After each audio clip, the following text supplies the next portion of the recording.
Hello everyone, welcome to my channel Lakshmi Chaudhary online study. हमने effect of electric current start किया है class 10 का science 1 का 4th चैप्टर। आज के लेक्चर में बात करेंगे हम सारे हीटिंग इफेक्ट्स और उनके एप्लीकेशन की। अब ये बल्ब ग्लो हो रहा है, गर्म हो रहा है, क्यों हो रहा है? हमारे घर पे टीवी होती है, गीजर होता है, रेफ्रिजरेटर होता है, ये सारी चीजें गर्म होती है। तो वो हीट कहाँ से आती है? फोन को जब हम चार्ज करते हैं या फिर अगर आपने बहुत ज़्यादा फ्री फायर खेल लिया तो मोबाइल गर्म हो जाता है, चार्जर भी गर्म हो जाता है। तो ये हीट कहाँ से आ रही है, इन सारी चीज़ों के बारे में बात करेंगे। Plus we will take look at all the application of heating effects. If you are new to the channel, share और लाइक करना वीडियो को, और चैनल को सब्सक्राइब भी करना। तो चलिए शुरू करते हैं। ये कुछ बेसिक कॉन्सेप्ट है जो मैंने लास्ट वीडियो में कवर किया था। वो आपने अगर नहीं देखा हो तो प्लीज वो वीडियो देख लीजिए, ठीक है। सारे बेसिक कॉन्सेप्ट आपके क्लियर हो जाएंगे। तो ये आपका टॉपिक बहुत बहुत बहुत ज़्यादा इजी हो जाएगा आज का टॉपिक। ओके, तो देखिए ये है हमारा मेटल वायर, कंडक्टर है, और इसमें है बहुत सारे एटम्स, और इसमें होते हैं free electrons which are moving random motion. But जैसे ही हमने उसे बैटरी ज्वाइन की, एक पोटेंशियल डिफरेंस दे दिया, तो इलेक्ट्रॉन एक पर्टिकुलर डायरेक्शन में भागने लगते हैं। ऐसे ये इलेक्ट्रॉन्स भागते भागते एटम के साथ टकराएंगे, कोलिजन्स होंगे, और atom will start to vibrate, and because of that heat generate होती है। इलेक्ट्रॉन जो काइनेटिक एनर्जी वो एटम में ट्रांसफर हो गई है, एटम वाइब्रेट हुए, ठीक है, एंड हीट जनरेट हुई। ये हमने पढ़ा था, मतलब सीखा था। तो ये जो हीटिंग इफेक्ट है उसका एक लॉ है जिसका स्टेटमेंट हम आज देखेंगे, ठीक है। तो स्टेटमेंट क्या बोलता है? The quantity of heat generate H, जो हीट आने वाली है H, in the conductor of the resistance R, ये जो मेटल की वायर है उसका रेजिस्टेंस R है, मान लो। When a current I flow it, मतलब कितना करंट फ्लो हो रहा है, I करंट फ्लो हो रहा है, ठीक है, through it for time T, कितने टाइम के लिए फ्लो हो रहा है, टाइम के लिए। तो जो हीट प्रोड्यूस होगी विल बी डायरेक्टली प्रोपोर्शनल, ठीक है। दैट इज डायरेक्टली प्रोपोर्शनल, मतलब क्या, किसके ऊपर डिपेंड करती है, ठीक है। First, that is square of the current, that is I square. Current क्या होता है? Flow of the charge. जितना ज्यादा चार्ज फ्लो होगा उतना ज्यादा कोलिजन होगा, उतने ज्यादा वो टकराएंगे और हीट जनरेट होगी। ओके, पहली बात, ठीक है। Then second, it is depend on the resistance of the conductor. Resistance क्या होता है? Obstruction to the flow of current, मतलब जितने ज्यादा कोलिजन होंगे, जितना इलेक्ट्रॉन टकराएंगे, उतनी ज्यादा हीट प्रोड्यूस होगी। ओके, तो सबसे पहले किसके ऊपर डिपेंड करता है heat? Square of the current I square, दूसरा resistance of the conductor, and तीसरा time for which the current flow. जितने ज्यादा टाइम तक करंट को फ्लो करोगे उतने ही ज्यादा कोलिजन होंगे और उतना ही हीट प्रोड्यूस होगा। तो ये जो स्टेटमेंट है इसको हम फार्मूला के फॉर्म में कैसे देखेंगे? देखिए, H heat produce directly proportional to, और it is equal to square of the current I square into resistance of the conductor R into time T, that is I square into R into T। ये हो गई, ठीक है। अब heat energy, अभी heat energy जो होती है, ठीक है, उसका यूनिट क्या होता है? दैट इज जूल, ये हमें पता है। तो ये जो वैल्यू मिली I square into R into T, ये मिलेगा जूल में। ओके, अभी और एक बात, ठीक है, और एक बात हमें देखनी है, दैट इज वर्क डन जो होता है, चार्ज को फ्लो करने के लिए जो वर्क डन होता है, फिर एनर्जी कितनी कंज्यूम हो रही है सर्किट में। जब आप करंट को फ्लो करोगे तो एनर्जी कंज्यूम होती है, ठीक है। क्या होता है सर्किट में? जब आप करंट को फ्लो करते हो तो एनर्जी कंज्यूम होती है, एंड हीट कितनी जनरेट हो रही है। ये तीनों चीजें, that is work done, energy consume, heat generated in the circuit, ये सारी चीजें सेम है, ठीक है। अगर ये सारी चीजें सेम है तो इन तीनों का वैल्यू जो होता है और उनका जो यूनिट होता है वो भी सेम रहेगा। ये याद रखना, ये तीनों की वैल्यू सेम और यूनिट जूल रहेगा, तीनों का सेम रहेगा, ठीक है। तो दे आर इंटरचेंजेबल, ओके, ये समझ में आ गया, ठीक है। अभी हमें स्टार्ट करना है application of heating effect, okay. But before we understand the application of heating effect of electric current, वो कहाँ पे यूज हो रहा है, तो हम एक छोटी सी बात समझनी पड़ेगी, ठीक है। एप्लीकेशन ऑफ हीटिंग इफेक्ट कैसे यूज किया जाता है, ये चीज समझने के लिए हमें एक छोटी सी बात समझनी है, दैट इज, तो देखिए, डोमेस्टिक इलेक्ट्रिक करंट किस तरह से काम करता है। हमारे घर के अंदर जो वायरिंग होती है, घर के अंदर जो सर्किट होते हैं, स्विच बोर्ड वगैरह जो होते हैं, वो किस तरह से काम करते हैं, उनके अंदर क्या होता है, पहले वो समझ लेते हैं। चलिए, अभी देखो, जो मेन सप्लाई है, जहां से बिजली आ रही है, from that main supply the connection is given to a fuse. हमारे बिल्डिंग में या फिर एरिया में एक बड़ा सा मीटर बॉक्स होता है, मीटर बॉक्स में ऐसे फ्यूज दिखेंगे। तो ये जो मेन सप्लाई से बिजली आ रही है, कनेक्शन आ रहा है, वो किसको दिया जाता है, सबसे पहले फ्यूज को दिया जाता है, ओके। तो ये क्या है, फेज है, ठीक है, फ्यूज है। फ्यूज में से जो वायर निकलेगी वो किसको कनेक्ट होगी, that will be connect to the electricity meter. ये मीटर दिख रहा है, ठीक है। मीटर का काम क्या है, कैलकुलेट करना, ठीक है। ये कैलकुलेट करता है, ट्रैक रखेगा कितना इलेक्ट्रिसिटी कंज्यूम हो रही है। हर एक घर का अलग अलग मीटर होगा, ठीक है, ये हमें पता है। एंड वो एक काउंट रखेगा कितना एनर्जी कंज्यूम हो रहा है घर के अंदर, ठीक है। पहला फ्यूज को आया मेन सप्लाई, फ्यूज के बाद मीटर को कनेक्ट हुआ। अभी मीटर में से जो वायर निकलेगी वो जाएगी हमारे घर के डिस्ट्रीब्यूशन बॉक्स में। आपने घर के अंदर ऐसा एक बॉक्स देखा होगा जिसमें बहुत सारे स्विचेस होते हैं, इसको बोलते हैं मेन डिस्ट्रीब्यूशन बॉक्स। देखिए, the distribution box containing main switch and fuses for each circuit. अभी हमारे घर के अंदर दो सर्किट होते हैं, there are two circuit, but ये दो सर्किट क्यों चाहिए, सुनो। जो सर्किट होता है वो चलता है 15 एम्पियर के करंट के रेटिंग पे, ठीक है, for appliances with high power rating. मतलब आपके घर पे समझ लो फ्रिज है, टीवी है, हीटर यूज करते हो, ओवन है, एसी, तो ये जो सारे अप्लायंसेस है, इनको बहुत ज़्यादा इलेक्ट्रिसिटी चाहिए, तो इनके लिए अलग सॉकेट होते हैं जो 15 एम्पियर पे चलता है। एंड फिर एक दूसरा सर्किट होता है छोटा, जो 5 एम्पियर रेटिंग पे चलता है, और वो किसके लिए हो गया, बल्ब हो गया, फैन हो गया, फोन चार्ज हो गया, लैपटॉप लगा दिया, ठीक है। इन छोटे छोटे अप्लायंसेस के लिए क्या होता है, दैट इज 5 एम्पियर का सर्किट होता है, ओके, ठीक है। तो हमने दो सर्किट समझ गए, दैट इज एक 15 एम्पियर का और एक 5 एम्पियर का, ठीक है। तो ये कनेक्शन समझ में आ गया। अब सारा मेन सप्लाई से जो फ्यूज, ठीक है, मेन सप्लाई में जो फ्यूज रहता है, फ्यूज से मीटर, मीटर से डिस्ट्रीब्यूशन बॉक्स, और दो टाइप के सर्किट, दैट इज 15 एम्पियर और 5 एम्पियर, ठीक है। ये सब कनेक्शन हमने देख लिया। अभी डिस्ट्रीब्यूशन बॉक्स से जो वायर निकलेगी, ठीक है, वो सारे सॉकेट्स होते हैं ना, ठीक है, हमारे घर में जो सॉकेट्स होते हैं उनको कनेक्ट रहती है। अगर आपने यहाँ पे एक सॉकेट लिया, देखिए, तो उसमें 3 छेद होते हैं। इसको अगर आप ओपन करके देखो तो 3 वायर दिखेगा जॉइंट किया हुआ, ठीक है।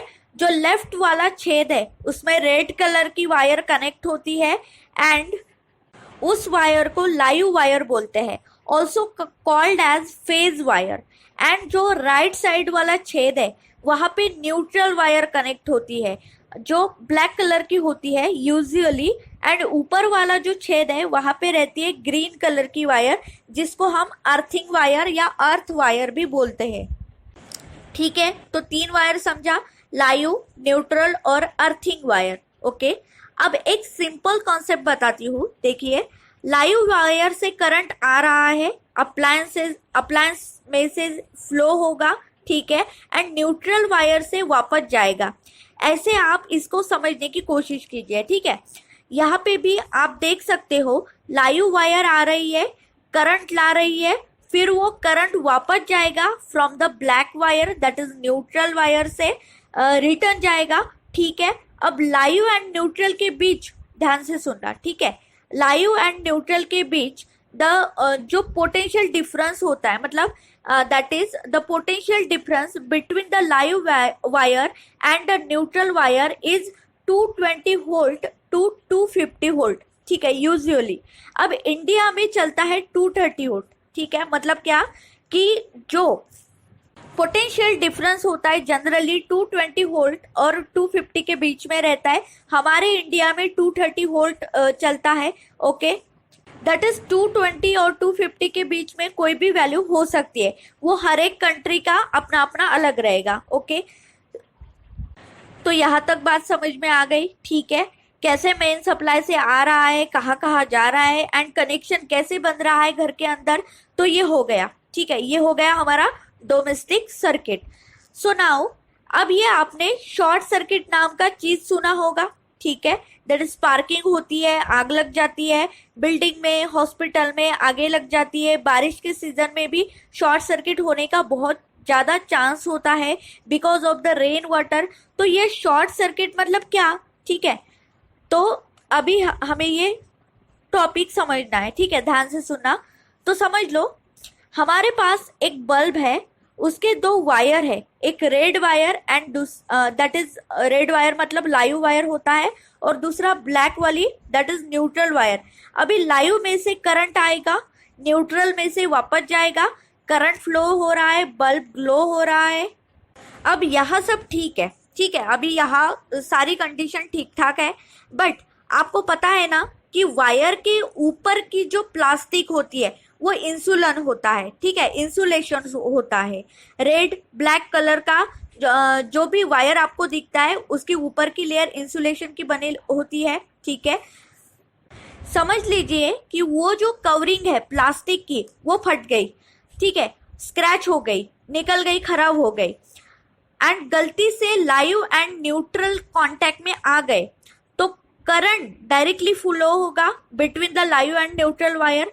अब करंट बल्ब तक जाएगा ही नहीं, ठीक है, न्यूट्रल और लाइव वायर के बीच सिर्फ करंट फ्लो होगा, वो बल्ब तक पहुंचेगा ही नहीं, ठीक है, डायरेक्ट लाइव एंड न्यूट्रल चला जाएगा। सो कैन आई से रेजिस्टेंस एकदम कम हो जाएगा, ठीक है, बल्ब का। अब यहाँ पे बल्ब का काम क्या था, रेजिस्टेंस प्रोवाइड करना। बल्ब हटा दिया हमने, रेजिस्टेंस लेस हो गया तो करंट बहुत ज्यादा फ्लो होगा, ठीक है, a very high current will flow and because of that क्या होगा, स्पार्किंग होगी, ऑब्वियसली स्पार्किंग होगी, हीट प्रोड्यूस होगी, बहुत ज्यादा हीट प्रोड्यूस होगी। एंड अगर आजू बाजू में कुछ वुडन का ऑब्जेक्ट है, लकड़ी की कोई चीज है, तो उसमें क्या क्या होगा, आग लग जाएगी।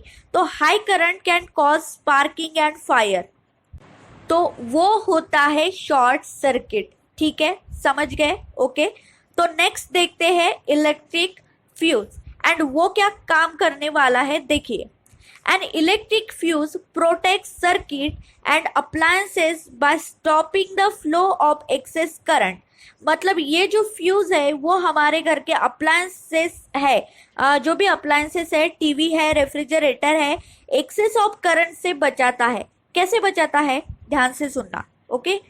फ्यूज का जो बाहर का बॉडी होता है वो बनता है पोर्सिलीन से। पोर्सिलीन इज एन इंसुलेटर, कांच के जैसा होता है एंड इस फ्यूज के अंदर एक वायर होती है which is made up of lead and tin. उस वायर का मेल्टिंग पॉइंट काफी कम होता है, ठीक है।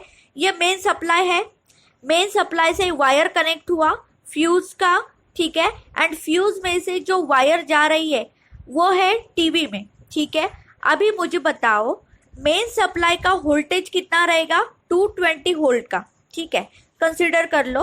तो 220 वोल्ट का करंट फ्लो हो रहा है, फ्यूज से जा रहा है एंड टीवी में जा रहा है, टीवी चल रहा है। अब सब कुछ ठीक है, अभी यहाँ पे फिलहाल सब कुछ ठीक है, लेकिन मान लेते हैं टीवी में कुछ गड़बड़ हो गई, वायर कहीं पे खराब हो गया, लाइव न्यूट्रल कांटेक्ट में आ गया, तो शॉर्ट सर्किट हो सकता है। टीवी के अंदर शॉर्ट सर्किट हो रहा है, गड़बड़ हो गई है, तो कैन आई से a very large amount of current TV के अंदर फ्लो होने लगेगा। इतना ज्यादा करंट फ्लो होगा कि आग लग सकती है, टीवी के अंदर इतनी हीट जनरेट होगी, स्पार्क होंगे, टीवी खराब हो गया। ठीक है, तो ऐसे टाइम पे टीवी को बचाए कैसे? ठीक है, अभी हमें क्या करना है, टीवी को बचाना है। तो हम टीवी को बचाए कैसे? फ्यूज क्या करेगा, ध्यान से सुनना। ठीक है, फ्यूज यहाँ पे क्या करने वाला है, देखिए। मान लेते हैं बहुत सारा करंट फ्यूज तक आया। अब जितना ज्यादा करंट होगा उतनी ज्यादा हीट जनरेट होने वाली है। एंड मैंने आपको बताया कि फ्यूज का जो वायर है उसका मेल्टिंग पॉइंट बहुत कम होता है। तो जब उतना ज्यादा करंट मेन सप्लाई से आता है तो फ्यूज का वायर जो है मेल्ट हो जाएगा। तो सर्किट यहीं पे ब्रेक हो गया, करंट टीवी तक पहुंचा ही नहीं, टीवी खराब हुआ ही नहीं, दैट इज टीवी प्रोटेक्ट हो गया।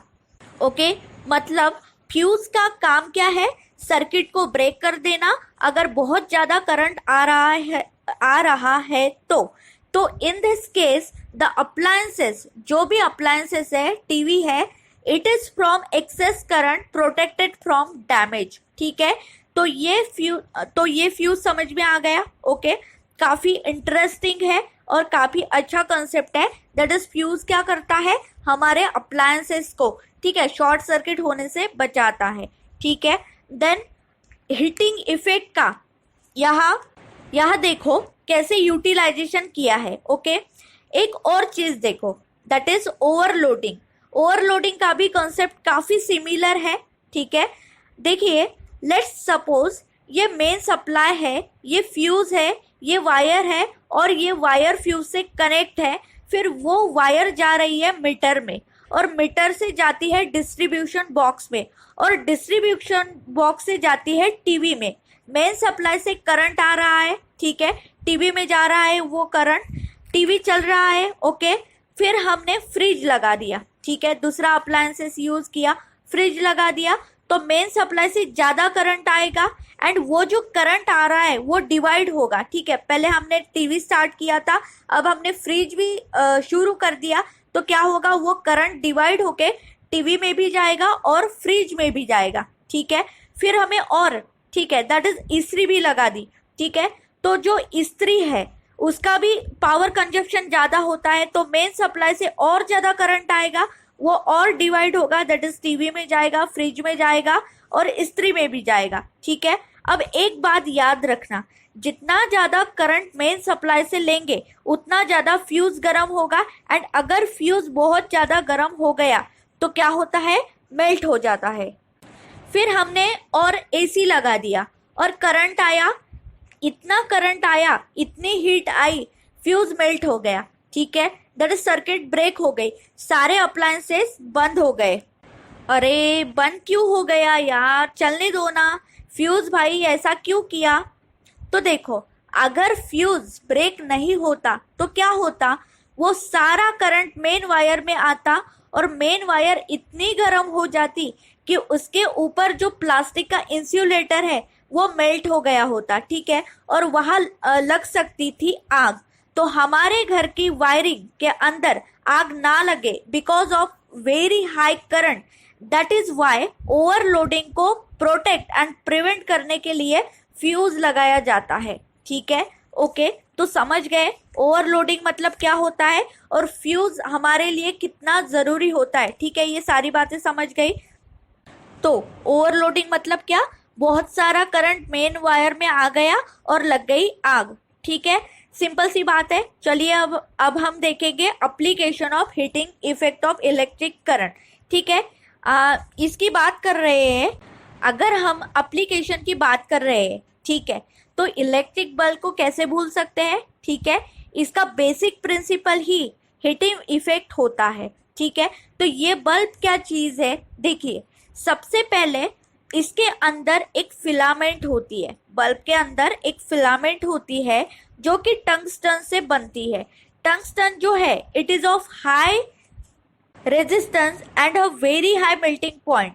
ठीक है, कितना ज्यादा मेल्टिंग पॉइंट होता है उसका, दैट इज टंगस्टन का मेल्टिंग पॉइंट 3400 डिग्री सेल्सियस इतना होता है, ठीक है। उसे कितना भी गर्म कर लो ये मेल्ट होने वाला नहीं है।